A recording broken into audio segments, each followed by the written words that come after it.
According to the Assembly of First Nations, or AFN, the recent federal budget did not allocate enough funding for the Native peoples and their programs and services.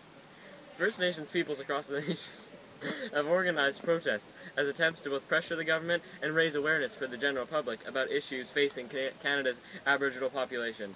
And now I'm going to send it to our reporter on location. Thanks, Jurgen. I have come to you from a location near Highway 401 with breaking news. As you said, Aboriginal peoples from across Canada are quite dismayed with the new budget and are bringing the attention of the rest of the nation to their cause. Here I have with me AFN Chief Phil Fontaine. Right there. Mr. Fontaine, would you like to further explain the AFN's motives for their actions? Sure. This day of action has been staged to educate the public and create a larger awareness of First Nation issues. I would like to express my insistence on the note that these actions taken by the AFN are taken peacefully and are not to be misinterpreted as acts of violence. Thank you. Sure thing. Thank you, Mr. Fontaine. Yeah, I gotta go. Oh. We now turn to Mohawk leader Sean Brandt. Sean, to close down the Highway 401 is a very drastic move. What are you hoping to accomplish? Well, this is the first time we've ever shut down the 401, and I don't believe it's going to be our last. The federal government and the rest of Canada needs to hear our case, needs to understand our plight.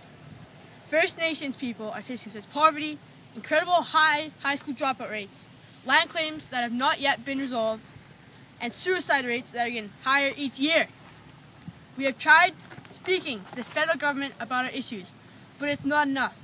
We feel that by staggering this day, this Aboriginal Action of Day, we will hopefully accomplish what we're trying to achieve. I have with me now Police Officer Alicia Trenton. Alicia, do you believe these actions taken by the AFN will accomplish what they are aiming for?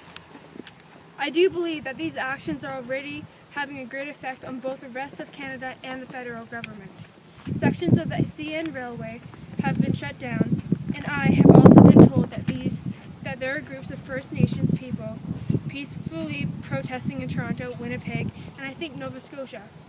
Through these demonstrations, First Nations people are certainly watching the attention of the rest of Canada.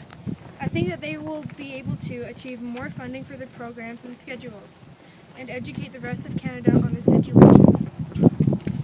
Thank you, Alicia. Thanks, Trisha. And now we send it over to the weather.